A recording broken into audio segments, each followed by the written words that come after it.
Bismillahirrahmanirrahim. Assalamualaikum warahmatullahi wabarakatuh. Perkenalkan, nama saya Rizky Wiradika Rahayu, NIM 17024051555, mahasiswi semester 7 Program Studi Agribisnis Fakultas Pertanian Universitas Cokro Aminoto Palopo. Sebelum saya memaparkan materi, saya ingin mengucapkan terima kasih kepada dosen pengampu mata kuliah berpikir sistem yang telah memberikan tugas ini kepada saya dan teman-teman.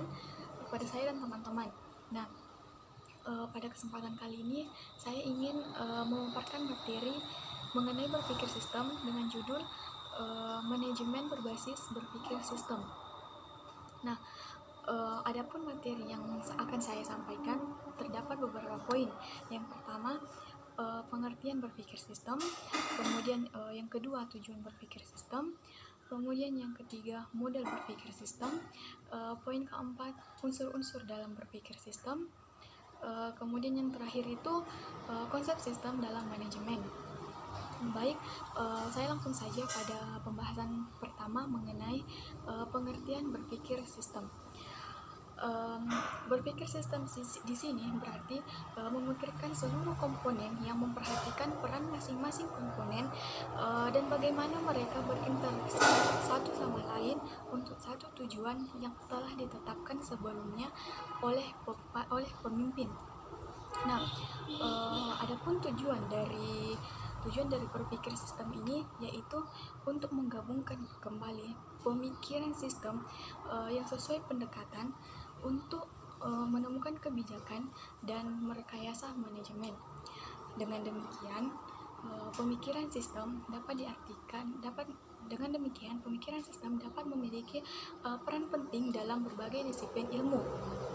Nah, selanjutnya setelah membahas mengenai tujuan berpikir sistem, selanjutnya saya beralih kepada poin ketiga, yaitu model berpikir sistem. Nah, model berpikir sistem ini terbagi lagi menjadi 4 bagian. Yang pertama itu pada tingkat peristiwa, ada tingkat pola, kemudian tingkat struktur, dan level model mental. Baik, saya akan membahas satu persatu, mulai dari tingkat peristiwa.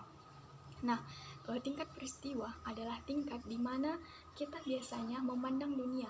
Misalnya, bangun pada suatu pagi untuk mengetahui bahwa kita telah terserang flu. Sementara masalah yang diamati pada tingkat peristiwa sering dapat diatasi dengan penyesuaian ulang yang sederhana.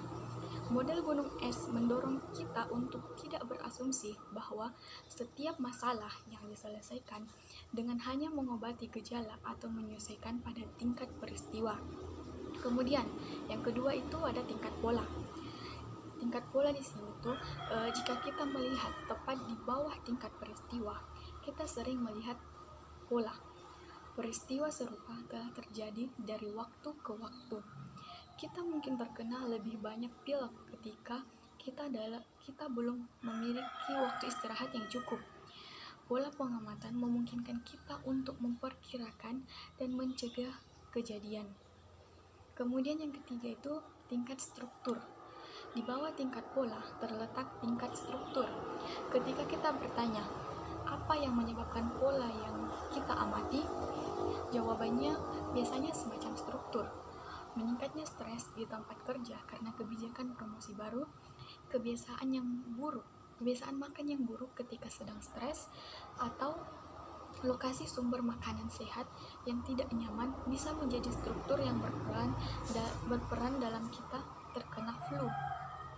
Kemudian yang terakhir itu ada level model mental.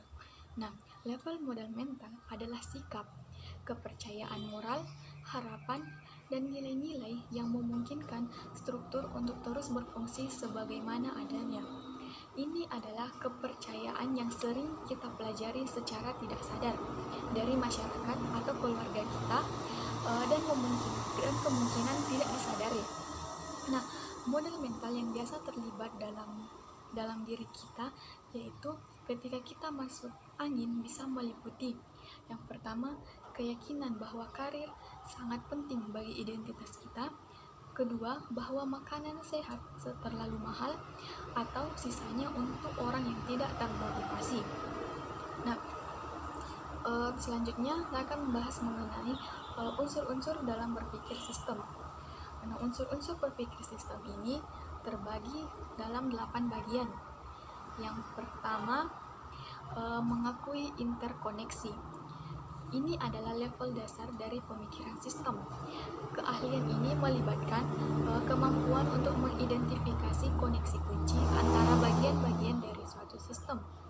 Kemudian, yang kedua, mengidentifikasi dan memahami umpan balik. Beberapa interkoneksi bergabung untuk membentuk loop umpan balik sebab akibat. Kemudian yang ketiga, memahami struktur sistem. Nah, struktur sistem terdiri dari elemen dan interkoneksi antar elemen-elemen ini. Kemudian yang keempat, membedakan jenis stok, aliran, dan variabel. Aliran adalah perubahan pada level ini. Variabel adalah bagian yang dapat diubah dari sistem yang mempengaruhi stok dan aliran, seperti laju aliran dan jumlah maksimum stok. Nah, kemampuan untuk membedakan stok ini, aliran, dan variabel lain dan mengenali bagaimana mereka beroperasi adalah keterampilan berpikir sistem kritis. Kemudian, poin yang kelima, mengidentifikasi dan memahami hubungan non-linear. Elemen ini mengacu pada stok dan aliran yang bersifat non-linear. Secara konseptual, dimungkinkan untuk mengelompokkan elemen ini di bawah jenis pembeda stok, arus, dan variabel. Namun, yang terakhir tampaknya menyiratkan aliran linear. Untuk menghindari kebingungan, aliran non-linear dipisahkan ke dalam elemen ini. Kemudian, yang keenam itu memahami perilaku dinamis. Interkoneksi, cara mereka menggabungkan ke dalam loop umpan balik, dan cara umpan balik ini mempengaruhi dan terdiri dari stok, aliran, dan variabel, menciptakan perilaku dinamis dalam suatu sistem. Kemudian ada yang ketujuh, mengurangi kompleksitas dalam sistem permodelan secara konseptual. Elemen ini adalah kemampuan untuk memodelkan bagian-bagian berbeda dari suatu sistem dan melihat suatu sistem dengan cara yang berbeda pula. Kemudian yang terakhir itu ada memahami sistem di skala yang berbeda. Ini melibatkan kemampuan untuk mengenali skala sistem yang berbeda. Nah, dan terakhir pembahasan yang terakhir itu mengenai konsep sistem dalam manajemen. Nah, konsep sistem dalam manajemen ini terbagi dalam 3 pendekatan. Yang pertama, ada pendekatan deskriptif. Nah, dalam pendekatan deskriptif ini kembali terbagi menjadi 3. Yang pertama itu ada fokus pada definisi dari wujud dengan maksud untuk karakterisasi dan analisis. Kemudian yang kedua, wujud dapat dipandang sebagai satu aliran atau unit analisis yang disusun oleh sekumpulan bagian. Nah, kemudian yang ketiga itu ada fungsi. Fungsinya ini yaitu untuk memudahkan pendekatan terpadu pada formulasi masalah lewat definisi yang tepat dari cakupan masalah dan wujud yang dipelajari. Kemudian ada pendekatan yang kedua itu pendekatan preskriptif. Nah, pendekatan preskriptif ini terbagi menjadi dalam 4 pembahasan. Yang pertama, ada berorientasi pada desain menyangkut persoalan perencanaan dan alokasi sumber daya. Kemudian yang kedua, berorientasi pada koreksi yang menyangkut masalah kontrol. Kemudian yang ketiga, pada konsep sistem digunakan untuk memecahkan masalah yang kompleks. Dan yang terakhir itu melibatkan pemakaian metode ilmiah yang berulang. Kemudian ada pendekatan yang ketiga atau pendekatan yang terakhir, yaitu pendekatan preskriptif dan deskriptif.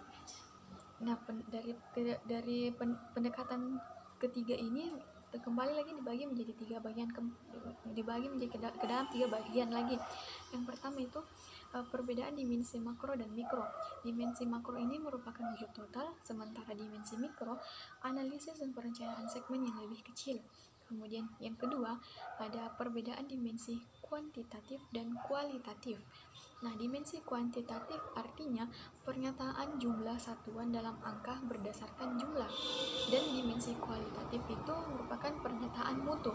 Kemudian yang terakhir itu ada perencanaan sistem berorientasi komputer.